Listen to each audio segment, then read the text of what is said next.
2024-এর 5ই August হয়েছিল fascist মুক্ত Bangladesh. 2026-এর 5ই August হবে ইসলামের বাংলাদেশ।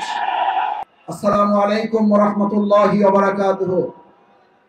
সম্মানিত ভাই এবং বন্ধুগণ, দীর্ঘ সময় ধরে আমাদের উপরে আগস্ট মাসকে শোকের মাস হিসাবে চাপিয়ে দেওয়া হয়েছিল, অথচ আল্লাহ তাআলা জনগণের অভ্যুত্থানের মাধ্যমে শোকের মাসকে বিজয়ের মাসে রূপান্তরিত করেছেন।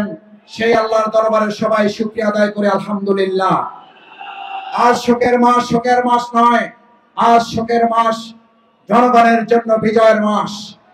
আজ শোকের মাস নয়, আজ শোকের মাস বাংলাদেশের মানুষের আনন্দ করার মাস। আজ শোকের মাস নয়, আজ শোকের মাস জনগণের অধিকার আদায়ের আন্দোলন প্রতিষ্ঠিত করার মাস। এই পল্টনে আপনারা সেদিন গুলি এবং বোমার সামনে দাঁড়িয়েছিলেন, আজ আমরা দাঁড়িয়ে চাই।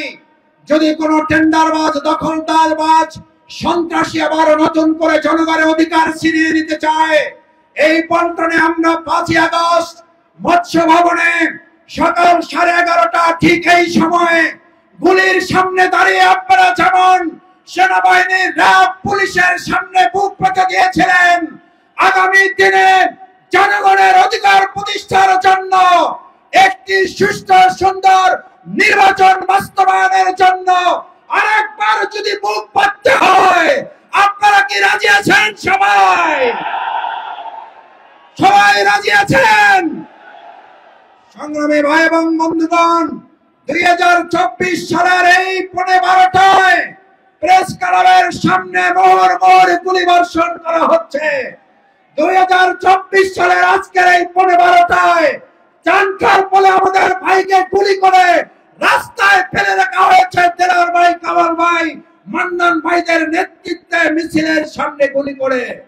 আজ যারা বলেন বাংলাদেশ জামাত ইসলামী, ইসলামী ছাত্র শিবিরকে আবার আপনারা পার্শ্ববর্তী দেশ থেকে পালিয়ে গিয়ে আবার বাংলাদেশে এসে জামাত শিবিরকে দেখে নেবেন। 17 বছরে জামাতকে দেখতে পারেন নাই, আর জামাত শিবিরকে দেখার সুযোগ পাবেন না। আসুন, বাংলাদেশ জামাত ইসলামী 2024-এর 5ই আগস্ট ফ্যাসিস্ট মুক্ত করে একটা বিজয় নিয়ে এসেছে।